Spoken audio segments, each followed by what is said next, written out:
Subscribe to our YouTube channel and press the bell icon to get the latest updates.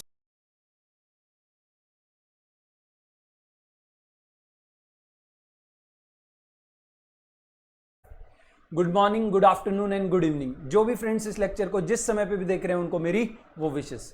Friends, आज हम लोग accounts के lecture number 1 के साथ start करने वाले हैं और ये बेसिकली एक इंट्रोडक्टरी लेक्चर है। इंट्रोडक्टरी लेक्चर का मतलब ये है कि इस लेक्चर के अंदर मैं कोई पार्टनरशिप का चैप्टर नहीं डिस्कस करने वाला हूँ आपके साथ, या फिर कैश फ्लो का कोई टॉपिक नहीं डिस्कस करने वाला हूँ। ये लेक्चर के अंदर बेसिकली मैं आपको ये बताने वाला हूँ कि जो अभी लॉकडाउन की जो सिचुएशन चल रही है, इस सिचुएशन के अंदर हम लोग हमारे जो सिलेबस है या फिर जो हमारा कोचिंग क्लास है उसको कैसे कंडक्ट करने वाले हैं, पहली चीज। दूसरी चीज कि आपका सिलेबस क्या है, क्योंकि आप 12th में आए हो तो अभी आपके वो अकाउंट्स के बारे में, 12th के अकाउंट्स के बारे में कोई भी इंफॉर्मेशन नहीं, तो कौन कौन से चैप्टर हैं, क्या वेटेज हैं, वो सारी चीजें मैं डिस्कस करने वाला हूं। और तीसरी चीज कि हम लोग को इस एग्जाम या फिर इस सब्जेक्ट को कैसे अप्रोच करना और हमें इसको पढ़ने के लिए क्या क्या करना है, तो ये सारी चीजें मैं इस वीडियो के अंदर आपके साथ क्या करने वाला हूँ, शेयर करने वाला हूँ। लेकिन उससे पहले एक आपसे रिक्वेस्ट है मेरा कि जितने लोगों को आप अपने स्कूल फ्रेंड्स हैं, आपके फैमिली फ्रेंड्स हैं जो क्लास 12th के अंदर हैं, कॉमर्स में अपना बोर्ड एग्जाम्स देंगे 2021 के अंदर, प्लीज़ ये वीडियो जो है, इस वीडियो का लिंक उनके साथ शेयर करो। जितने लोगों के साथ आप शेयर कर सकते हो उतने लोगों के साथ शेयर करो। अगर वो हमारे क्लासेस के स्टूडेंट नहीं भी हैं तो भी उनके साथ शेयर करो। बिकॉज द रीज़न इज़ कि फ़िलहाल ये जो लॉकडाउन की सिचुएशन है, इस लॉकडाउन की सिचुएशन से बाहर आने के लिए बहुत टाइम लग सकता है और इस टाइम के दौरान किसी भी स्टूडेंट का पढ़ाई का कोई भी नुकसान नहीं होना चाहिए।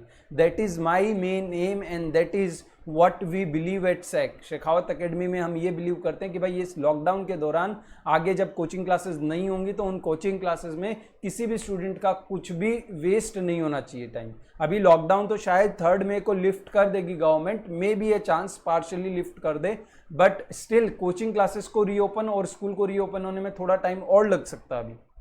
तो उतने टाइम तक हम क्या कर सकते हैं कि हम ऑनलाइन पढ़ सकते हैं, तो उससे रिलेटेड ही मैं इन्फॉर्मेशन शेयर कर रहा हूँ।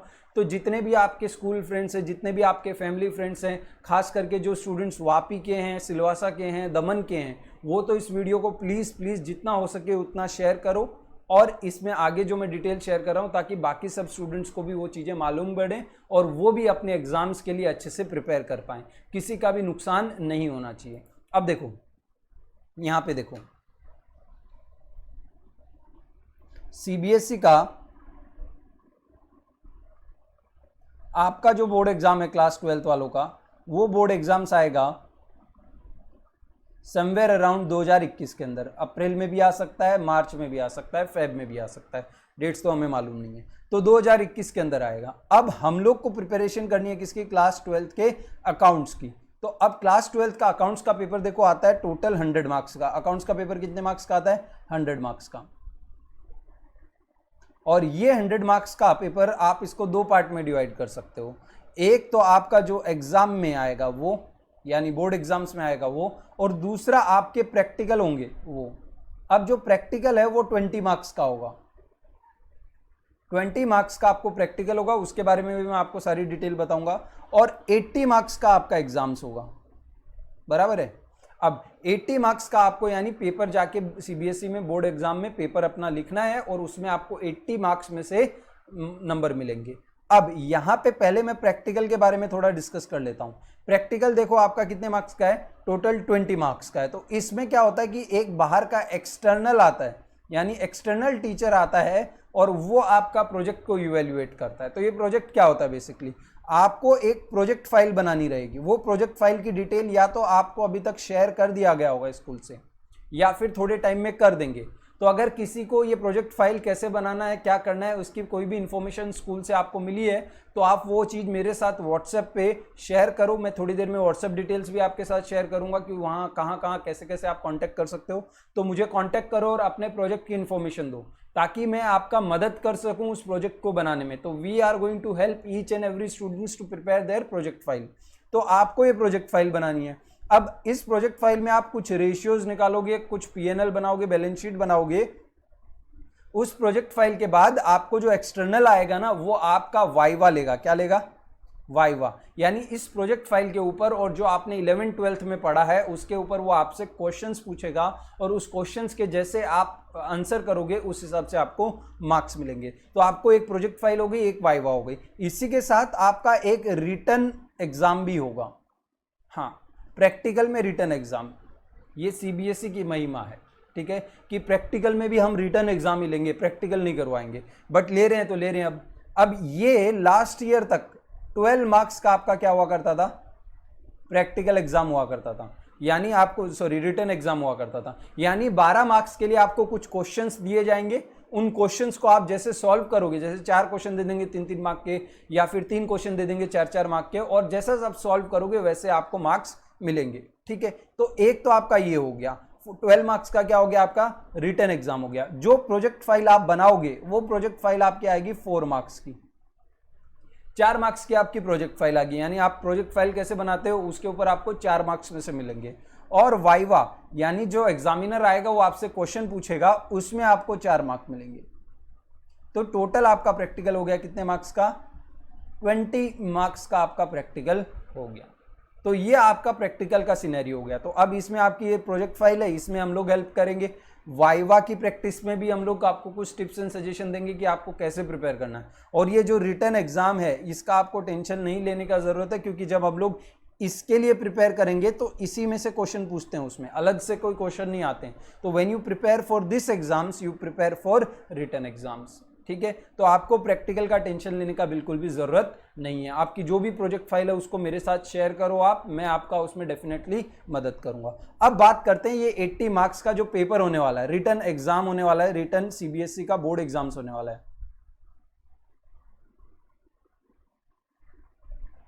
जो आपके बोर्ड एग्जाम्स होने वाले हैं बेसिकली, उन बोर्ड एग्जाम्स की बात करते हैं।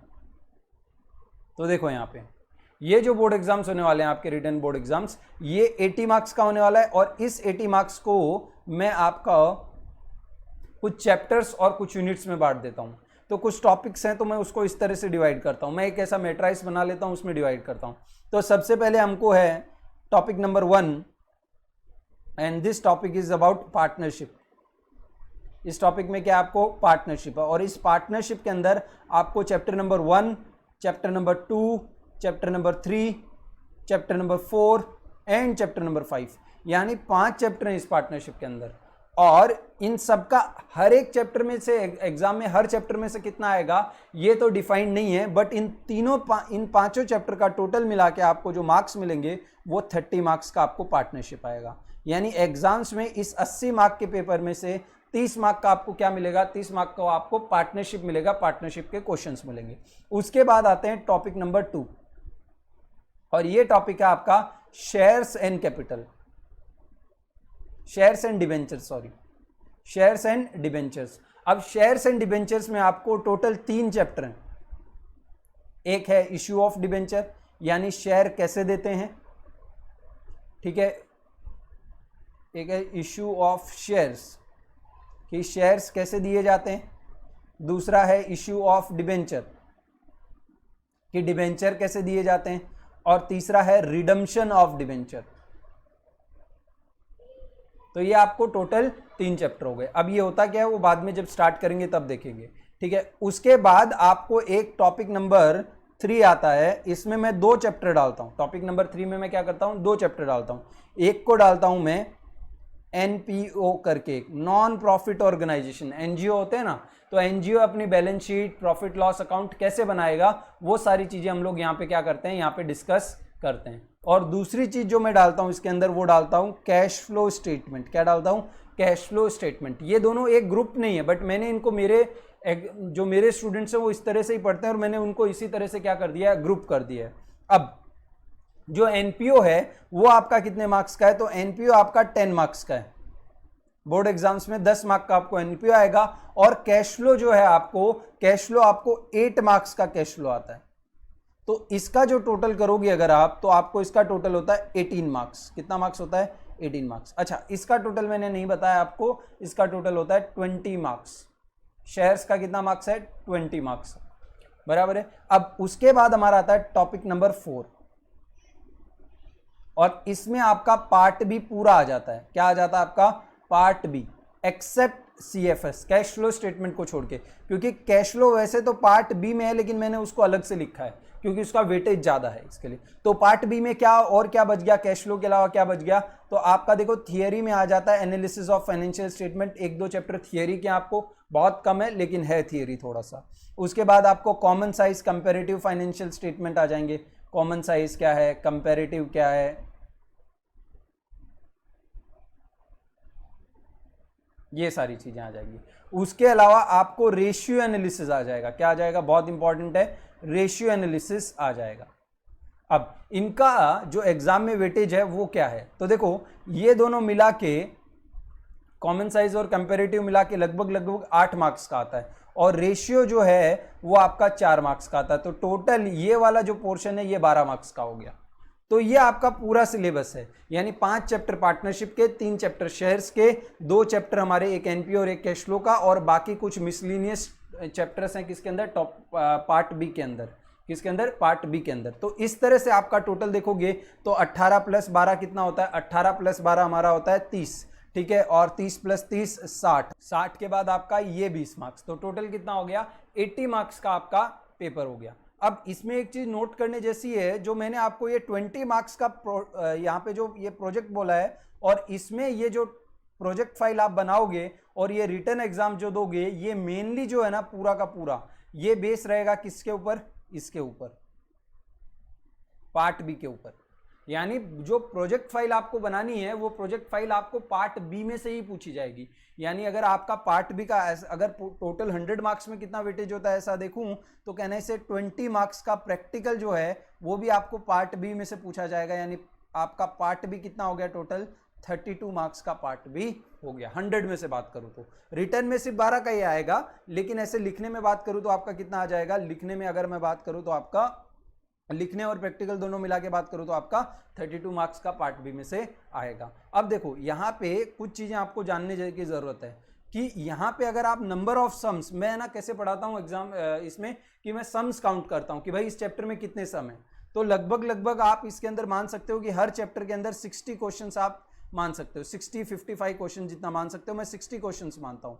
तो 60 क्वेश्चन है, कितने क्वेश्चन है, 60 क्वेश्चन एक चैप्टर में है, और ऐसे 5 चैप्टर हैं तो कितने क्वेश्चन हो गए टोटल मेरे पास, 300 question to practice in 5 chapters, ठीक है। यहाँ पे अगर इस चैप्टर की बात करूं तो इस चैप्टर में कुछ 80 के लगभग क्वेश्चन है, इस चैप्टर में बात करूं तो कुछ 40 के लगभग क्वेश्चन है, और इस चैप्टर में बात करूं तो लगभग 20 के आसपास कुछ क्वेश्चन है। तो इसका अगर आप टोटल करते हो तो इसका टोटल समवेयर अराउंड 140 क्वेश्चन हो जाते हैं, यानी 140 क्वेश्चन है मेरे पास। यहाँ पे अगर मैं एनपीओ की बात करूं तो एनपीओ के अंदर लगभग 40 क्वेश्चन है। कैश फ्लो की बात करूं तो कैश फ्लो के अंदर लगभग ऐसे आप अपनी रेफरेंस बुक देखोगे उसमें 70-80 क्वेश्चन है, बट जब मैं क्लास में पढ़ाता हूं तो इसका क्वेश्चंस लगभग अराउंड 40 क्वेश्चन इसके होते हैं। तो टोटल ये हो गए आपके 80 क्वेश्चंस। अगर मैं इनकी बात करूं तो ये तो थियरी है, ठीक है, तो ये रिलेटिवली बहुत स्मॉल है। अगर मैं इनका सम्स वाइज कंपैरिजन करूं तो मैं बोलूंगा इसमें थियरी में सम तो नहीं होते, बट एक सम सॉल्व करने में जितना टाइम लगता है उस वे में स्पेसिफाई करूं तो ऐसा बोल सकता हूं कि जितना आपको 5 क्वेश्चन को सॉल्व करने में टाइम लगेगा ना, उतना टाइम में आप ये थ्योरी खत्म कर पाओगे, ठीक है। और रेशियो एनालिसिस में लगभग अराउंड आप समझ सकते हो कि आपके ऐसे छोटे छोटे क्वेश्चंस होते हैं रेशियो में, बड़े वाले क्वेश्चन नहीं होते हैं, 5-5 मिनट में क्वेश्चन सॉल्व हो जाएंगे। तो ऐसे कुछ 100 क्वेश्चंस है, बट मैं उनको 100 नहीं मानता हूं, मैं उनको 30-40 क्वेश्चंस मान लेता हूं, क्योंकि वो इतने बड़े नहीं होते। तो मैं मानता हूं कि जितना 40 क्वेश्चंस को सॉल्व करने में टाइम लगेगा उतना ही टाइम मेरे को ये रेशियो के 100 क्वेश्चन सॉल्व करने में लगेगा। तो लगभग इसमें 45 क्वेश्चन मेरे पास यहाँ पे हो जाते हैं। तो अगर मैं आपका पूरा ऐसा उसको समराइज करूं आपके 12th के अकाउंट्स को, तो 300 क्वेश्चन पार्टनरशिप के, 140 क्वेश्चन आपको किसके हो गए, शेयर्स एंड डिबेंचर्स के हो गए, 80 क्वेश्चन आपको हो गए एनपीओ कैश फ्लो के। तो टोटल कितना हो गया ये 220 प्लस 520 प्लस 45, तो ये समवेयर अराउंड 565 हो गया। ये कैलकुलेशन अगर राइट है तो it will be somewhere around 565 questions मेरे को बोर्ड एग्जाम्स में पूछे। इन 565 क्वेश्चंस में मेरा बोर्ड एग्जाम का पेपर की तैयारी खत्म हो जाएगी। तो आपको 565 क्वेश्चंस प्रैक्टिस करना, आपको ये चीज मान के चलनी है। अब यहाँ पे हम लोग स्टार्ट किससे करेंगे, तो हम लोग देखो बहुत सारी स्कूल अलग अलग तरीके से स्टार्ट करती है, ठीक है, बट वो सारी जितनी भी तरीके से स्टार्ट करते हैं उस सबको मैं मानता हूँ कि वो अकाउंट सीखने के हिसाब से सही नहीं है। द रीज़न इज कि जब तक आपको जर्नल एंट्री, ठीक है। 11th-12th में आपने जनरल एंट्री कैसे पढ़ा है वो आपको भी मालूम है, मुझे भी मालूम है, ठीक है। किसी का इतना ज्यादा ध्यान नहीं था, और ध्यान था तो भी इतनी क्लैरिटी नहीं आई, क्योंकि फर्स्ट टाइम कर रहे थे हम लोग को, मालूम ही नहीं पड़ रहा था किधर क्या हो रहा था, ठीक है। तो इसके लिए अभी आपने एक बार 11th-12th क्लियर कर लिया, आपको पूरा अकाउंट जनरल एंट्री से बैलेंस शीट समझ में आता है। अब आप जनरल एंट्री करोगे ना, तो आपका जनरल एंट्री करने का जो सोच होगी वो अलग होगी। तो इसलिए 12th में पहले आपको जनरल एंट्री वाले चैप्टर्स, और वो चैप्टर्स जिसमें आप लेजर अकाउंट्स बनाते हो, वो चैप्टर्स आपके सबसे पहले खत्म होने चाहिए। उसके बाद आपको जो टॉपिक स्टार्ट करना आप वो टॉपिक स्टार्ट करो। Therefore the ideal approach for the preparation of your exam is की ऑलवेज आप किससे स्टार्ट करो, सबसे पहले आप पार्टनरशिप को पहले खत्म कर दो। पार्टनरशिप को खत्म करने के बाद आपको जो टॉपिक पहले खत्म करना है आप वो टॉपिक खत्म करो, लेकिन सबसे पहले आप क्या करोगे, पार्टनरशिप खत्म करो। तो how we are going to do is कि पहले हम पार्टनरशिप खत्म करेंगे, उसके बाद एनपीओ एंड कैश फ्लो, ये दो टॉपिक खत्म करेंगे। उसके बाद 3rd नंबर पे हम लोग हमारा ये थियरी वाला जो पोर्शन है इसको खत्म करेंगे, रेशियो एंड थियरी वाला, और लास्ट में हम लोग खत्म करेंगे पार्ट 4 यानी that is shares and debentures. तो हम लोग इस तरह से जाएंगे यहाँ पे कि पहले पार्टनरशिप खत्म करेंगे, फिर एनपीओ कैश फ्लो खत्म करेंगे, उसके बाद हम लोग क्या करेंगे, पार्ट बी खत्म करेंगे, और उसके बाद हम लोग शेयर्स एंड डिवेंचर्स। अब एक चीज देखो यहाँ पे कि वी आर नॉट प्रिपेयरिंग, अगर आप मेरी कोचिंग क्लासेस ज्वाइन कर रहे हो, ठीक है, तो we are not preparing for passing this board exams. यानी मुझे कतई ये इंटरेस्ट नहीं है कि ये बोर्ड एग्जाम में पास हो जाऊं, मुझे नहीं होना है पास। मुझे तो यहाँ पे टॉप करना है, मुझे डिस्ट्रिक्ट टॉप करना है, मुझे स्टेट टॉप करना है, और मुझे नेशनल लेवल पे टॉप करना है। तो दैट इज माय एम, और उसी एम के साथ मैं आपको पढ़ा रहा हूँ, और उसके लिए कुछ चीजें हमको जानने की जरूरत है, ठीक है। पहली चीज, अगर हमको टॉप करना है यानी हमको 95+ मार्क्स लेके आने अकाउंट्स में, तो हमें कुछ चीजों का ध्यान रखना पड़ेगा। सबसे पहली चीज, hard work is required but will not be enough. यानी मैं मेहनत करूंगा, हार्डवर्क करूंगा, तो हार्डवर्क तो चाहिए, लेकिन हार्डवर्क इज नॉट इनफ। यानी ऐसे स्टूडेंट भी होते हैं जो पूरा दिन रात पढ़ रहे हैं, लेकिन उनके मार्क्स अकाउंट्स में 80 ही आते हैं, वो 95 नहीं क्रॉस करते हैं। That means hard work is not enough. Hard work के साथ साथ आपको चाहिए स्मार्ट वर्क। अब सर ये स्मार्ट वर्क कैसे करेंगे, तो वो चीज मैं आपको बता रहा हूं। यानी आपको हार्डवर्क के साथ साथ क्या करना पड़ेगा, स्मार्ट वर्क करना पड़ेगा। अब स्मार्ट वर्क में क्या करें सर, तो देखो जो भी आप स्कूल में पढ़ रहे हो ना, उसको कोचिंग क्लास जब मैं ट्यूशन पढ़ा रहा हूं ना, उसके बीच में मत लाओ, ठीक है। मैं आपके टीचर के हाथ जोड़ता हूं, मैं आपके हाथ जोड़ता हूं कि आपके टीचर बहुत अच्छा पढ़ाते होंगे, मैं ना नहीं बोल रहा हूं उस चीज में, लेकिन मैं सिर्फ इतना बोल रहा हूं कि अगर आप स्कूल के मेथड को और कोचिंग क्लास के मेथड को मिक्स करोगे ना, तो आप अकाउंट्स में पक्का फंस जाओगे, ठीक है। दैट्स वाई आई सजेस्ट कि आप या तो स्कूल में पढ़ लो, ठीक है, क्लासेस मत आओ, और अगर आप क्लासेस आ रहे हो तो फिर क्लासेस का सुनो, स्कूल का स्कूल में ही रखो, घर पे मत लेके आओ उसको, क्लासेस में मत लेके आओ, क्योंकि आप कंफ्यूज हो जाओगे वरना। इसलिए जो भी कूड़ा करकट आप स्कूल में पढ़ते हो उसको उधर ही रहने दो, ठीक है, उसको क्लासेस में और कहीं पे लाने की जरूरत नहीं है। अब ध्यान से सुनो, सबसे पहली चीज, आपको जितनी भी आपकी क्लासेस हैं, चाहे वो क्लासेस ऑनलाइन हो रही हैं या फिर एक बार ये लॉकडाउन खत्म हो जाएगा उसके बाद हम लोग लाइव क्लासेस यानी फेस टू फेस क्लास भी लेने वाले हैं, तो यानी आपकी फेस टू फेस क्लास हो रही है,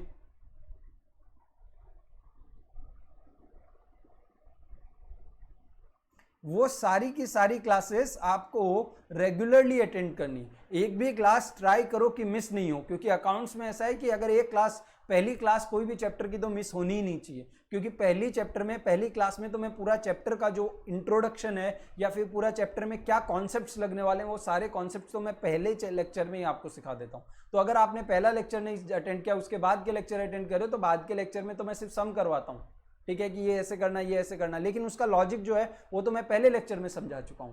तो आपको कभी भी कोई क्लास को क्या नहीं करना है कि कभी कोई क्लास को मिस नहीं करना है। दूसरी चीज, आपको रेगुलर प्रैक्टिस करनी है। अब देखो मैंने आपको क्या बोला कि आपको मैंने बोला कि टोटल आपको 550 क्वेश्चन के समथिंग है। कितना क्वेश्चन में, ये 565 होता है, मैं इसको 500 के ऊपर राउंड ऑफ कर देता हूं। यानी आपको बोर्ड एग्जाम्स के लिए कितने क्वेश्चन प्रैक्टिस करने, 550 क्वेश्चन प्रैक्टिस करने। कितने क्वेश्चन प्रैक्टिस करने, 550। और अगर आपके पास मैं आज से काउंट करूं तो रफली कितने दिन है, 350 दिन है आपके पास।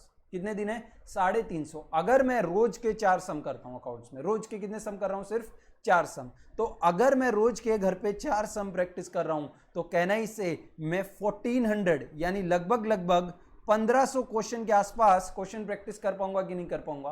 Answer is yes. मैं अगर नॉर्मल बोल रहा हूं, बोर्ड एग्जाम्स आते हैं, जब आपके एग्जाम नजदीक आते हैं, प्रीलिम्स आते हैं, तब तो आप बहुत ज्यादा पढ़ते हो, ठीक है, लेकिन मैं नॉर्मली ऐसा बोल रहा हूं कि सिर्फ रोज के कितने क्वेश्चन? 4 क्वेश्चन। तो अगर मैं रोज के 4 क्वेश्चन करूं तो कहना से मैं कितने क्वेश्चन कंप्लीट कर पाऊंगा? मैं कहने से लगभग 1500 क्वेश्चन कर सकता हूं। कहने से मेरे पास क्वेश्चन है कितने? लगभग 550 क्वेश्चन है। कहने से I can complete all this question 3 times at home. कितनी बार कर सकता हूं मैं? 3 बार घर पे इसको खत्म कर सकता हूं। अब एक बात बताओ, 3 बार आप घर पे कर लोगे, 2 बार क्लासेस में मैं करवा दूंगा, 2 times I will make you do, ठीक है। और एक बार तो कम से कम स्कूल में भी करोगे, आया ना? तो कहने से एक बार स्कूल में करोगे। कहने से अकाउंट्स का जो पेपर है, अगर हमारे क्लासेस में आप ज्वाइन कर रहे हो और आप मैं जैसा बोल रहा हूं वैसा कर रहे हो, तो कहने से अकाउंट्स का जो पेपर है वो हम 6 टाइम्स प्रैक्टिस करके जाएंगे। कितनी बार प्रैक्टिस करके जाएंगे? 6 बार। अब एक बात बताओ मुझे, आप पूरा सिलेबस 6 बार पढ़ के गए हो, ठीक है, आपने रिग्रेसली टेस्ट दिए, आपके सारे टेस्ट आपने क्या किए? अटेंड किए। अब आप मुझे बताओ कि आप 95 लाने से आपको कौन रोक सकता है? अब वो कुछ स्टूडेंट ऐसे होंगे कि सर हम लोग तो नहीं ला सकते 95। क्यों नहीं ला सकते? क्योंकि सर हम पढ़ने में इतने अच्छे नहीं, हमको तो 11th में भी अकाउंट्स नहीं समझ में आता था। अरे 11th में आपको शायद अकाउंट्स इसलिए नहीं समझ में आता था कि या तो आप गलत तरीके से पढ़ रहे थे या फिर आप पढ़े ही नहीं। दोनों में से एक क्वेश्चन है, ठीक, दोनों में से एक चीज है कि या तो आपने जो इसने आपको अकाउंट्स पढ़ाया उसने गलत तरीके से आपको अकाउंट्स पढ़ाया। तो अब जब आप क्लास में अटेंड करोगे ना यहाँ पे अकाउंट्स, तो आपको रियलाइज होगा कि डिफरेंस क्या है अकाउंट्स में, अकाउंट्स एक्चुअली पढ़ा कैसे जाता है। जस्ट एक सिंपल नोट के लिए, मैं मेरी यहाँ पे कोई तारीफ नहीं कर रहा हूँ, बट एक चीज, एक फैक्ट बता रहा हूँ कि लास्ट ईयर जब सिलवासा का जो सेंटर था उसका क्या परफॉर्मेंस था मैं आपको बता रहा हूँ। सिर्फ और सिर्फ 2 स्टूडेंट ऐसे थे। कितने स्टूडेंट?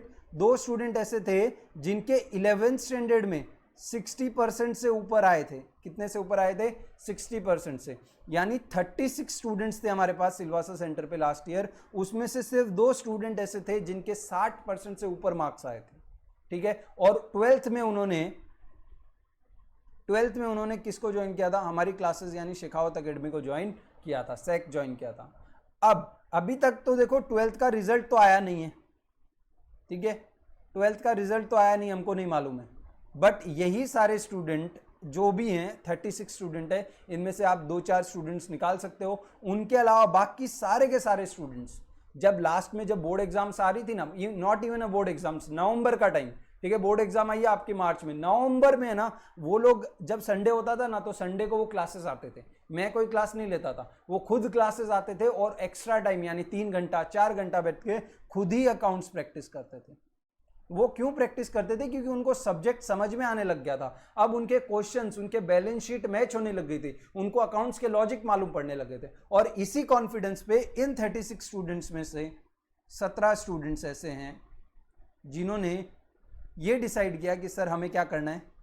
सीए करना है। क्या करना है? हमें सीए करना है। अभी तक इनका 12th का रिजल्ट नहीं आया, अभी तक बोर्ड एग्जाम्स ही नहीं हुए, 12th के एक पेपर बाकी है इनका, लेकिन फिर भी इनके अंदर ये कॉन्फिडेंस है कि भाई सर हम लोग कर सकते हैं सीए। ये वो स्टूडेंट है, देखो इनका क्या हालत रहा होगा 11th में, 50-60 मार्क्स से सबके नीचे थे, 60% से सबने, परसेंट बोल रहा हूँ, मार्क्स नहीं बोल रहा हूँ, 60% से सबने कम स्कोर किया था, लेकिन आज उनके अंदर ये कॉन्फिडेंस है कि सर हम लोग सीए कर लेंगे। अब वो अलग बात है कि कितने लोग का सीए होगा और कितने लोग का नहीं होगा, क्योंकि वो तो आप सीए में जो मेहनत करते हो उसके ऊपर डिपेंडेंट रहता है। बट ये कॉन्फिडेंस आ जाना कि सर 11th में जब ये आए थे सब बोलते सर हमको बस 12th में अकाउंट्स पास करवा देना, और मैंने एक ही चीज बोली थी कि मैं अकाउंट्स पास नहीं करवा सकता क्योंकि मुझे नहीं आता, ना मेरे सीबीएसई में किसी को जानता हूं, ना मैं पेपर सेट करता हूं, ना मैं पेपर चेक करता हूं, तो मैं आपको अकाउंट्स कैसे पास करवा दूं? मैं सिर्फ आपको अच्छा अकाउंट्स पढ़ा सकता हूं, उसके बाद रिजल्ट लाना आपका काम है। और वही सारे स्टूडेंट है, देखो 36 के अंदर में से 17 स्टूडेंट्स ऐसे हैं जिनको ऐसा लगता है कि हम सीए कर सकते हैं, और उन्होंने सीए के लिए अपना फॉर्म भी भर दिया है और वो अपनी अभी ऑनलाइन तैयारी हमारे साथ स्टार्ट भी कर दी है। तो ये डिफरेंस है कि अगर आप 11th में हमारे पास नहीं थे, कोई प्रॉब्लम नहीं है, सारी चीजें मैं बेसिक से समझाऊंगा, ठीक है, बस आपको थोड़ा संयम रखना पड़ेगा। स्टार्टिंग में ऐसा लगेगा कि ये क्या हो रहा है, ठीक है, जब भी देखो आप जिंदगी में कुछ अच्छा सीखते हो, नया सीखते हो ना, तो थोड़ी तकलीफ तो होती है, ठीक है। जब भी हम लोग वॉक करना सीखे थे, जब बचपन में छोटे थे वॉक करना सीखे थे, तो क्या होता था कि यहां से थोड़ी दूर चलते थे तो गिर जाते थे, ठीक है, क्यों? क्योंकि अपने पाँव में दर्द होता था और अपन गिर जाते हैं। आज अपने पाँव में दर्द होता है क्या? नहीं होता है। तो अगर जब बचपन में हम छोटे थे उस टाइम हम लोग ये सोच के नहीं चलते कि यार मेरे तो पाँव में दर्द हो रहा है, मेरे से नहीं चला जाएगा, ठीक है, तो शायद आज हम लोग चल ही नहीं पाते, दौड़ ही नहीं पाते। तो थोड़ा दर्द तो आपको, थोड़ी तकलीफ तो आपको सहन करना पड़ेगा।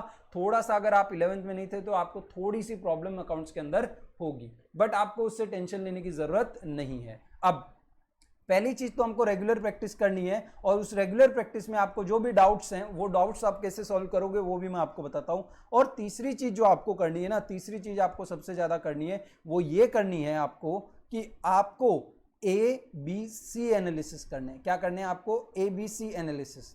अभी आपका बोर्ड एग्जाम्स में, आप बोर्ड एग्जाम से पहले आप अपना सिलेबस कितनी बार रिवाइज कर पा रहे थे? 6 बार। अब ABC एनालिसिस में हम क्या करते हैं, तो लेट्स से 550 क्वेश्चन है। कितने क्वेश्चन है हमारे पास? 550। इस क्वेश्चंस को, सब क्वेश्चंस को मैं 3 कैटेगरी में बांट देता हूं, category A, category B and category C। अब कैटेगरी ABC एनालिसिस क्या है? तो देखो, ये हम जब CA के लिए पढ़ते हैं ना, तो मैं ये कैटेगरी यूज करता था, और ऑलमोस्ट हर CA स्टूडेंट्स ये कैटेगरीज यूज करते हैं। अब इसमें क्या होता है, देखो कुछ क्वेश्चंस तो ऐसे होते हैं कि जो आपको कभी भी दे दो आप कर ही लोगे। एक बार आपने उन क्वेश्चंस को कर लिया, वो इतने इजी क्वेश्चन होते हैं कि आप कर लोगे। तो जो इजी क्वेश्चन है ना, जिनके आंसर आप कभी भी निकाल सकते हो, उनको आप C लिख दो, उनके आगे क्या कर दो, उनको C कैटेगरी में डाल दो। जो क्वेश्चन ऐसे हैं जो थोड़े इंटरेस्टिंग है, इजी हैं, सॉरी इंटरेस्टिंग है, ठीक है, थोड़ा सा उनका लेवल हाई है, बट आपसे हो जा रहे हैं, इतना डिफिकल्ट नहीं लग रहा आपको, उन क्वेश्चंस को, मॉडरेट क्वेश्चंस को आप क्या करोगे? B कैटेगरी में डाल दोगे। और ऐसे क्वेश्चन जिनको ऐसा देख के ऐसा लगा कि भाई अगर बोर्ड एग्जाम से पहले इनको प्रिपेयर नहीं किया है, यानी इनका एक बार रिवीजन नहीं किया, इनको नहीं देखा कि कैसे करना है इनको, तो बोर्ड एग्जाम में ये क्वेश्चन आया तो गलत हो जाएगा। वो क्वेश्चंस को, यानी जिनको डिफिकल्ट बोलते हैं हम लोग, उनको हम कौन सी कैटेगरी में डाल देंगे? ABC कैटेगरी में। अब एक बात बताओ, कहना इसे इनको ज्यादा प्रैक्टिस करने की जरूरत है क्या C वालों को? कहना इसे इनको एक बार किया, 2 बार किया, that is more than enough, इससे ज्यादा मुझे इनको प्रैक्टिस करने की जरूरत नहीं है। अब ये जो मॉडरेट वाले हैं, कहना इसे इनको अगर मैं 5 से 6 बार कर रहा हूं, जो कि मैं करता हूं पूरा सिलेबस, यहां पे देखो, ठीक है, कहना इसे it is well and good. हो गया कि नहीं हो गया? हो गया। अब कहने से जो टाइम मैं इजी क्वेश्चन को देने वाला था, वो टाइम अब मैं वैसे नॉर्मली 6 बार करने वाला था डिफिकल्ट क्वेश्चन, कहने से अब ये इजी क्वेश्चन तो मैं 2 ही बार कर रहा हूं, तो कहने से 4 टाइम्स उनको जो करने वाला था उसमें टाइम बचा कि नहीं बचा? टाइम बच गया। अब वो टाइम जो है ना, वो मैं यहाँ पे डिफिकल्ट क्वेश्चन करने में लगा दूंगा, और कहने से डिफिकल्ट क्वेश्चन अब मैं कितनी बार कर पाऊंगा? 10 टाइम्स कर पाऊंगा। और कहने से 10 बार कोई क्वेश्चन मैं कर लूं और बोर्ड एग्जाम में वो क्वेश्चन मैं नहीं सॉल्व कर पाऊं, ऐसा हो ही नहीं सकता, ऐसा पॉसिबिलिटी ही नहीं है। तो कहने से इसको बोलते हैं हम लोग, क्या बोलते हैं इसको? Smart work. 550 क्वेश्चंस को 6 टाइम प्रैक्टिस करना is a hard work, but उसमें ज्यादा टाइम डिफिकल्ट क्वेश्चन को डिवोट करना इज ए स्मार्ट वर्क। और इसी की मैं आपसे बात कर रहा था कि आपको यही करना है। तो इस तरह से हम लोग जब भी कोई क्वेश्चन सॉल्व करेंगे, उस क्वेश्चन के सामने लिख देंगे पेन से कि सर ये A कैटेगरी का क्वेश्चन है, सर ये B कैटेगरी का क्वेश्चन, सर ये C कैटेगरी का क्वेश्चन है। फिर नेक्स्ट टाइम हम लोग सिर्फ A और B कैटेगरी को ही क्वेश्चन सॉल्व करेंगे। जब B कैटेगरी में भी क्या होगा कि कुछ क्वेश्चन ऐसे लग रहे हैं ये तो बहुत चिंदी क्वेश्चन है, ये तो हो ही जाएगा, उस क्वेश्चन के सामने अब B हटा के क्या लिख दो, उसके सामने C, उसको C कैटेगरी में ट्रांसफर कर दो। जो क्वेश्चन A में थे अब वो आपको इजी लगने लगे, उनको B में ट्रांसफर कर दो, ताकि उनकी प्रैक्टिस हम थोड़ी कम करें और जो हमको डिफिकल्ट लग रहे हैं उनकी प्रैक्टिस हम लोग थोड़ी ज्यादा करें। तो ये ABC एनालिसिस, ये 3 चीज हमें क्या करनी है? करनी है। अब आगे बढ़ते हैं। अब हम लोग ये लॉकडाउन के दौरान अपनी क्लासेस कैसे लेंगे? तो देखो बहुत सिंपल है अभी कि every day I will be recording 1 hour video, यानी 1 घंटे का एक वीडियो हो सकता है, या 1 घंटे के आधे घंटे के 2 वीडियो हो सकते हैं, ठीक है, कभी कभी 1.5 घंटे का भी होगा। तो 1 to 1.5 आवर्स के आपको वीडियोस एवरी डे मिलेंगे। कुछ दिन आपको यूट्यूब पे मिलेंगे, और फिर थोड़े दिन बाद ये सारे वीडियोस आपको हमारी मोबाइल ऐप पे मिलेंगे, जिसका लिंक मैं आपके साथ बहुत जल्द ही शेयर करूंगा। तो आप मोबाइल ऐप डाउनलोड कर सकते हो और उससे वो सारे लेक्चर्स देख पाओगे, ठीक है। तो YouTube प्लस मोबाइल ऐप से क्या कर सकते हो, आप सारे लेक्चर्स को देख सकते हो, व्यू कर सकते हो, ठीक है। रोज 1 से 1.5 घंटे का, तो आपको रोज का लेक्चर रोज खत्म कर देना है। ऐसा नहीं कि आज का लेक्चर कल देखूंगा, कल का परसों। उसमें क्या होगा ना कि आप धीरे धीरे भूलने लग जाओगे, और आपका इतना हो जाएगा कि आज का लेक्चर भी नहीं देखा, कल का भी नहीं देखा, परसों, फिर एक दिन में 3 घंटे का देखना बहुत मुश्किल हो जाएगा। तो फिर ऐसे ना आपका एक पूरा पाइल बनती रहेगी, और फिर लास्ट में ऐसा रियलाइज होगा कि यार ये तो हो ही नहीं पा रहा है, और फिर आप दोष किस चीज़ को दोगे कि यार ये ऑनलाइन में समझ में नहीं आता है। अरे लेक्चर नहीं देखोगे तो कैसे समझ में आएगा भाई। तो इसलिए रोज ऐसा आदत रखो कि 1 घंटे का क्लास हो रहा है मतलब मेरे को 1 घंटे का क्लास देख के खत्म करना है, मतलब खत्म करना है। ठीक है, पहली चीज। दूसरी चीज, ये हो गया हमारा ऑनलाइन क्लासेस। अब ऑनलाइन क्लास के बाद ऐसा जाहिर सी बात है कि सर हमको डाउट हुए तो हम क्या करेंगे, तो डाउट सॉल्विंग के लिए हम लोग रखेंगे लाइव क्लासेस। अब लाइव क्लासेस का क्या मतलब है, तो लाइव क्लासेस का मतलब है कि हम लोग कोई भी एक लाइव वेब एप्लीकेशन है जिसका मैं लिंक आपके साथ शेयर करूंगा, वो एप्लीकेशन आप अपने मोबाइल में या कंप्यूटर में डाउनलोड करो, उसके थ्रू हम फेस टू फेस आ जाएंगे और आप अपने सारे के सारे डाउट इस लाइव क्लासेस के अंदर क्या कर सकते हो, मुझसे पूछ सकते हो। सर हमको तो लाइव क्लासेस में डाउट नहीं पूछना है, फिर हम क्या करें, तो लाइव क्लासेस में अगर आपको डाउट नहीं पूछना है तो आप मेरे व्हाट्सएप नंबर पे, जो कि मैं थोड़ी देर में शेयर करता हूं आपके साथ, आप मेरे व्हाट्सएप नंबर पे एनी टाइम मुझे व्हाट्सएप करो, उसके एक बार व्हाट्सएप कर लो, उसके बाद अगर मैं फ्री हूं तो उसके बाद मुझे कॉल करो और अपने कॉल पे सारे के सारे डाउट्स आप क्या कर सकते हो, क्लैरिफाई कर सकते हो। ठीक है, अब सर लाइव क्लास हो गया, ऑनलाइन क्लास होगा तो फिजिकल क्लास नहीं होगी क्या, फिजिकल क्लास भी आपकी होगी once the lockdown is lifted. एक बार लॉकडाउन क्या हो जाता है, लिफ्ट हो जाता है, यानी खत्म हो जाता है, एंड हो जाता है, उसके बाद आपके face to face class start हो जाएंगे। यानी जो वापी के बच्चे हैं वो वापी सेंटर पे आ जाएंगे, जो सिलवासा के बच्चे हैं वो सिलवासा सेंटर पे आ जाएंगे, जो दमन के बच्चे हैं वो दमन सेंटर पे आ जाएंगे और वो मुझसे फेस टू फेस क्लासेस में पढ़ लेंगे। सर ये फेस टू फेस क्लास में क्या रिमेनिंग टॉपिक ही होंगे जो आपने ऑनलाइन वीडियो में समझाया वो वापस से नहीं पढ़ाओगे क्या, तो देखो बहुत सिंपल सी चीज है, हम लोग है ना यूजुअली ट्राई करते हैं कि अक्टूबर या नवंबर तक आपका सारा सिलेबस खत्म हो जाए।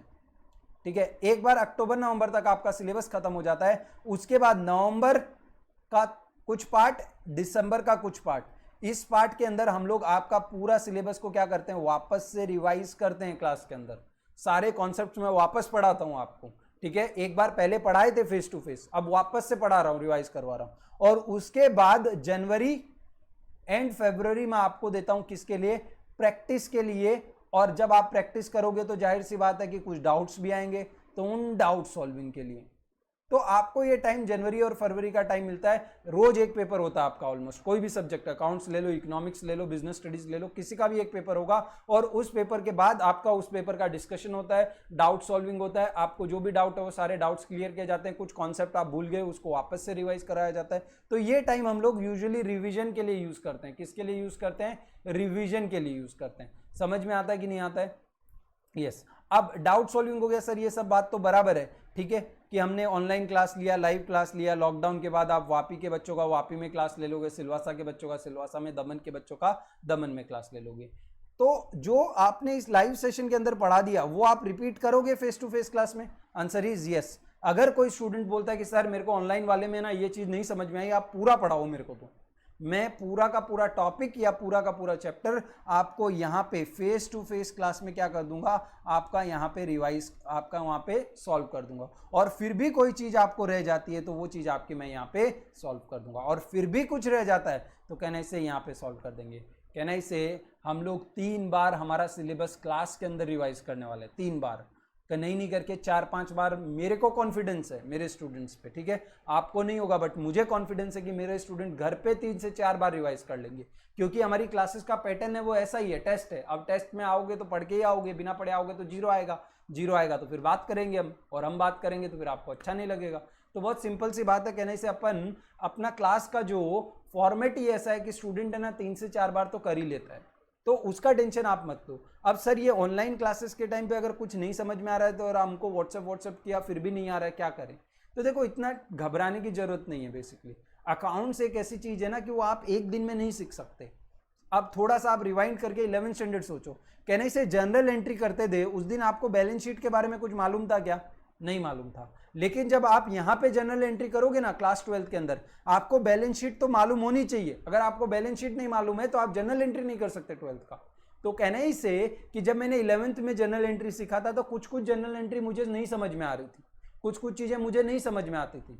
तो बहुत सिंपल सी चीज है कि अकाउंट्स के अंदर थोड़ा टाइम लगता है। कभी कभी ऐसा होता है कि ये वाला जो टॉपिक है ना वो नेक्स्ट टॉपिक से रिलेटेड है, तो जब तक नेक्स्ट टॉपिक समझ में नहीं आएगा तब तक ये टॉपिक नहीं समझ में आएगा। तो इतना हार्ड स्ट्रेस करने की जरूरत नहीं है, उसको स्किप करो टॉपिक को, ठीक है। डाउट पहले मुझसे पूछो, क्लैरिफाई करो, ठीक है। क्लैरिफाई 99.99% तो हो जाएगा, बट जस्ट इन केस 0.01% अगर नहीं होता है तो उस टॉपिक को स्किप करो, अगले टॉपिक पे बढ़ो। जब अगला टॉपिक सीखोगे ना तो अपने आप को आपको ऑटोमेटिकली रियलाइज होगा, अच्छा कि लास्ट वाला टॉपिक ऐसा था। समझ में आता है कि नहीं आता है? ओके। अब हम लोग कैसे पढ़ने वाले? सर मेरे पास तो टीएस ग्रेवाल है, मेरी स्कूल में तो टीएस ग्रेवाल से पढ़ाते हैं, ठीक है। ये कुछ रेफरेंस बुक हैं जो स्टूडेंट्स यूज करते हैं। सर हमारी बुक में तो डीके गोयल से पढ़ा रहे हैं, हम कैसे पढ़ें आपसे? तो देखो आपके लिए मैंने क्या किया है, मैंने आई हैव मेड 2 बुक्स। जैसे इकोनॉमिक्स के अंदर आपके लिए बुक है जो कि आपको जल्दी अवेलेबल होगी, वैसे ही अकाउंट्स के अंदर भी 2 बुक बनाई गई हैं। एक बुक को मैं बोलता हूं थियरी बुक। क्या बोलता हूं? Theory book. क्योंकि सीबीएसई के बोर्ड एग्जाम्स में ऑलमोस्ट 20 मार्क्स का थियरी पूछा जाता है, theory in a sense MCQ और ये सारी चीज़ें। इसके लिए इस साल से मैंने क्या कर दिया, थियरी के लिए एक डेडिकेटेड बुक बना दी है जिसमें सिर्फ थियरी लिखी है अकाउंट से रिलेटेड। अभी क्या है, स्टूडेंट्स को यही नहीं समझ में आता कि सर ये बुक तो बराबर है, इतनी मोटी मोटी 2 बुक आ गई हमारे पास, अभी इसमें बीच में थियरी दिया है, बीच में क्वेश्चन दिया, कौन सी थियरी पढ़नी है कौन सी थियरी नहीं पढ़नी है। तो मैंने सारी फिजूल थियरी हटा दी है, और जो आपको बोर्ड एग्जाम में पूछी जाती है, जो आपको बहुत काम की थियरी है, सिर्फ और सिर्फ वही थियरी मैंने इस बुक के अंदर रखी है। तो आपका थियरी पे भी हम लोग कंप्लीट फोकस रखेंगे। कुछ स्टूडेंट्स क्या करते हैं, प्रैक्टिकल पे पूरा सारे क्वेश्चंस आते हैं उनको, लेकिन थियरी नहीं आती, तो वो भी नहीं करेंगे हम लोग। थियरी पे भी उतना इक्वल फोकस करने के लिए थियरी का एक बुक बनाया है, जो कि आपको मैं अभी फिलहाल पीडीएफ दूंगा, लेकिन जब क्लासेस स्टार्ट हो जाएंगी तो मैं आपको क्या कर दूंगा, प्रिंट आउट दे दूंगा उसका। और दूसरी आपके लिए एक प्रैक्टिकल बुक बनाई है। अब ये प्रैक्टिकल बुक क्या है, तो बेसिकली इसके अंदर मैंने क्या किया है, ये प्रॉब्लम सॉल्व करने की कोशिश की है कि कुछ स्टूडेंट्स देखो क्या है, डीके गोयल फॉलो करते हैं, कुछ स्टूडेंट्स टीएस ग्रेवाल फॉलो करते हैं। अब मैं कौन सा फॉलो करूं? अगर मैं डीके गोयल फॉलो करता हूं, टीएस ग्रेवाल वालों को नहीं समझ में आता है, टीएस ग्रेवाल फॉलो करता हूं तो डीके गोयल वालों को नहीं समझ में आता है। तो इसके लिए मैंने खुद का एक प्रैक्टिकल बुक बना दिया है। इस बुक में मैंने क्या किया है, इनमें जिस टाइप के क्वेश्चन दे रखे हैं ना इन बुक्स के अंदर, वैसे ही टाइप के क्वेश्चंस लिए हैं और मेरे फॉर्मेट से अरेंज किया उनको। और वो क्वेश्चंस के बाद जैसे एक क्वेश्चन हो गया तो उसके बाद मैंने लिख दिया है कि टीएस ग्रेवाल का ये वाला क्वेश्चन आप कर सकते हो, ठीक है। और उसके अंदर ये लिख दिया कि जैसे 10 सम हो गए हमारे प्रैक्टिकल बुक में, मैंने सम्स 10 सम्स करवा दिए प्रैक्टिकल बुक के। अब 10 सम प्रैक्टिकल बुक के हो गए, उसके बाद मैं लिख देता हूं कि भाई ये क्वेश्चन है ना, आप डीके गोयल के ये सम जैसे सिमिलर है और टीएस ग्रेवाल में इन सम से सिमिलरिटी है, तो आप चाहो तो ये सम्स कर सकते हो। तो फिर आप मेरे 10 सम्स करने के बाद आप डीके गोयल और टीएस ग्रेवाल को भी कर सकते हो। तो जब मैं इस प्रैक्टिकल बुक से पढ़ा रहा हूं तो कोई स्टूडेंट ऐसा नहीं सोचे कि सर आप तो इससे पढ़ा रहे हो, हम तो डीके गोयल चलता है हमारी स्कूल में तो बुक अलग है। नहीं, बुक अलग नहीं है, क्वेश्चंस में आपकी इन्हीं 2 जो रेफरेंस बुक है इन्हीं से ही ले रहा हूं एक तरह से, और वो रेफरेंस नंबर भी आपको दे रहा हूं, बस उसमें थोड़े चेंजेस कर दे रहा हूं मेरे हिसाब से, ठीक है, जो मुझे सही लगता है, ताकि आप उन क्वेश्चंस को प्रैक्टिस कर पाओ। समझ में आता है कि नहीं आता है? तो आपका डीके गोयल और टीएस ग्रेवाल का भी प्रॉब्लम नहीं आएगा। सर हमारी स्कूल के अंदर तो पार्ट बी पहले स्टार्ट किया है, आप पार्टनरशिप स्टार्ट कर रहे हो, कैसे चलेगा ऐसा? तो देखो बहुत सिंपल सी चीज़ है, आपको डिसाइड करो, आपने 11th अपनी स्कूल में पढ़ा है, क्या आपको लगता है कि वो बराबर है? अगर है तो उसको फॉलो करो, ठीक है। अगर आपको लगता है कि नहीं सर हमको तो स्कूल के मार्क्स से कोई लेना देना नहीं है, यानी हमको यूनिट टेस्ट में कितना मार्क्स आएगा इससे हमें नहीं लेना देना है, हमें हाफ ईयरली में हमारा कितना मार्क्स आएगा इससे भी नहीं लेना देना है, हमें तो ये लेना देना है कि हमारे बोर्ड एग्जाम्स में कैसा मार्क्स आएगा, हम बोर्ड एग्जाम्स में कैसा करेंगे। तो अगर आपका ये सोच है कि हम बोर्ड एग्जाम्स में सर हमें तो अच्छा परफॉर्म करना है, तो बस जैसा मैं बोल रहा हूँ ना, जिस वे में मैं चल रहा हूँ ना उस वे में चलो। The reason being very simple कि अगर मैं आपको पार्ट भी पढ़ाने लग जाऊंगा स्ट्रेट फॉरवर्ड, आपको चीज़ें नहीं समझ में आएंगी, और जब आपको चीज़ें नहीं समझ में आएंगी तो स्कूल में भी नहीं समझ में आ रही है, कोचिंग में भी नहीं समझ में आ रही है। उसका रीज़न ये है कि पार्ट भी पढ़ने से पहले आपको पार्टनरशिप की बेसिक जर्नल एंट्री और वो सारी पार्टनरशिप एज इट इज़ काम में नहीं आता है, बट उसमें जो चीज़ें आप सीखते हो जिससे आपका दिमाग खुलता है वो तो खुला ही नहीं है। आप ऐसे ही रेशियो एनालिसिस कर रहे हो, आपको नंबर तो समझ में ही नहीं आते। समझ में आ रहा है? तो इसलिए हम जो अप्रोच फॉलो कर रहे हैं ना, वो आपके हाफ ईयरली एग्जाम्स के लिए या फिर यूनिट एग्जाम्स के लिए नहीं फॉलो कर रहे हैं, हम आपका बोर्ड एग्जाम देख रहे हैं कि भाई आपका बोर्ड एग्जाम्स में अच्छा रिजल्ट आना चाहिए, दैट सेट। और बाकी हमको स्कूल में तो ऐसे देखोगे ना तो स्कूल में तो हर हफ्ते टेस्ट होता है, अगर आप टेस्ट वाइज पढ़ने लग गए ना तो आप पढ़ ही नहीं पाओगे, तो इसके लिए स्कूल के टेस्ट को आप अपने हिसाब से थोड़ा हैंडल करो, एटलीस्ट कुछ दिन हैंडल करो। आपका देखोगे ना सितंबर अक्टूबर तक है ना, हम लोग अक्टूबर में तो वैसे अपन सिलेबस खत्म कर देने वाले हैं, तो उसके बाद तो स्कूल में कोई भी एग्जाम हो, हाफ ईयरली हो, कुछ भी हो, कहने से हमारा पूरा सिलेबस खत्म हो गया, अब आपको जो पूछना है पूछो। तो जैसा मैं पढ़ा रहा हूँ ना वैसा पढ़ो, स्कूल का जो पैटर्न है उसको थोड़ा स्कूल तक ही रखो, आप क्लासेस में मत लेके आओ उसको, ये मैं क्लियर कट। लास्ट ईयर कुछ स्टूडेंट्स थे जिनका पार्ट बी चल रहा था पहले, उनको भी यही था कि उन्होंने यही बोला कि सर हम पार्ट बी चल रहा है, आप पार्टनरशिप पढ़ा रहे हो, क्या करें? बहुत सिंपल चीज़ करो, आप पार्ट बी पे फोकस करो, स्कूल के अंदर जितना स्कूल में हो सकता है उतना, बस दैट सेट। उसके बाद जो मैं क्लासेस में पढ़ा रहा हूं उस पर फोकस रखो। मैं पार्टनरशिप पढ़ा रहा हूं तो आप पार्टनरशिप को समझने की कोशिश करो, उससे रिलेटेड उसको प्रैक्टिस करो घर पे, पार्ट बी को मत प्रैक्टिस करो, क्योंकि पार्ट बी प्रैक्टिस करने के बाद भी नहीं समझ में आने वाला आपको। ठीक है, स्कूल्स के अलग रीजंस होते हैं कि उनको वो क्यों करवाना है, वो बोलते हैं कि प्रोजेक्ट करवाना है, ये करवाना है, वो करवाना है। ठीक है, उससे कोई मतलब नहीं है, प्रोजेक्ट की फाइल 4 नंबर की होती है, तो आप 4 नंबर के लिए 80 नंबर मार दोगे क्या? और वो 4 नंबर भी कहने से जब एक्सटर्नल आता है तो वो ऐसा दयावान थोड़ा तो होता ही है कि 4 में से 2-3 तो देके ही जाता है, वाइवा में भी 2-3 देके जाता है। कहने से जो रिटर्न 12 मार्क्स का प्रैक्टिकल होने वाला है, कहने से नहीं करके कोई भी स्टूडेंट जो नहीं भी पढ़ के जाता, कहने से वो भी 7-8 नंबर तो उसमें लाता है। तो आप तो पढ़ के जाओगे तब तक, जब प्रैक्टिकल आएगा तब तक तो आप पढ़ लोगे अकाउंट्स के अंदर। तो सिर्फ और सिर्फ आप ये अपने प्रैक्टिकल की 4 मार्क की फाइल के लिए आप अपना पूरा सिलेबस जो है वो ऊपर नीचे कर दो, तो वो तो कहीं की दिमाग वाली बात नहीं हुई ना भाई, वो तो बेवकूफ़ी की बात हुई। ये सिर्फ और सिर्फ आपको ये प्रोजेक्ट फाइल बनाने के लिए 4 मार्क्स लाने के लिए पार्ट बी पहले करवाते हैं। अब मुझे बताओ पार्ट बी पहले करना जरूरी है क्या? द रीजन इज कि नहीं करना चाहिए हमें पार्ट बी, क्योंकि भाई पार्ट ए में पार्टनरशिप में पहले अकाउंटिंग एंट्री का लॉजिक सीखें, वो हमारे दिमाग में घूमने लगे, हमें बैलेंस शीट समझ में आने लगे, उसके बाद हम रेशियो एनालिसिस करें ना। ऐसे ही रेशियो एनालिसिस करेंगे क्या समझ में आएगा? ऐसे ही कॉमन साइज कंपैरेटिव क्या समझ में आएगा? पहले हम लोग बेसिक नंबर इंटरप्रेट करना तो सीखें। एनालिसिस का मतलब क्या होता है? इंटरप्रिटेशन।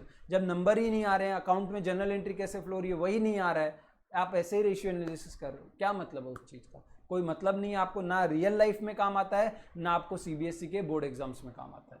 तो इसी के साथ मैं ये लेक्चर एंड कर रहा हूँ कि हम लोग नेक्स्ट लेक्चर से हम लोग किसके बारे में बात करेंगे? लेक्चर नंबर 1 जो होगा अकाउंट्स का, अब जो आने वाला लेक्चर होगा उसके अंदर हम बात करेंगे हमारे पार्ट ए के साथ, पार्टनरशिप के जो 30 मार्क का आपको बोर्ड एग्जाम्स में आता है उसका पहला चैप्टर से स्टार्ट करेंगे। तो see you in the next lecture. Again I repeat a request of mind कि प्लीज़ प्लीज़ प्लीज़ ये वीडियो जितने लोगों के साथ हो सकता है आप अपने व्हाट्सएप स्टेटस में शेयर करो, आप अपने इंस्टाग्राम पे शेयर करो, आप व्हाट्सएप ग्रुप्स में, आपका स्कूल का फ्रेंड्स का ग्रुप होता है उनके साथ शेयर करो। एटलीस्ट वो कुछ वीडियोस तो देखें, उनको कुछ चीज़ तो समझ में आए। तो ये वीडियो जितना हो सकता है आप अपने फ्रेंड्स के साथ शेयर करो। इसी के साथ इकोनॉमिक्स के लेक्चर्स भी चल रहे हैं, उसके तो 6 लेक्चर हो गए हैं ऑलरेडी, तो वो 6 लेक्चर आप अपने फ्रेंड्स के साथ शेयर करो, देखो कुछ समझो उसमें से, ताकि उनको भी उसमें से फ़ायदा हो। So thank you very much. See you in the next lecture.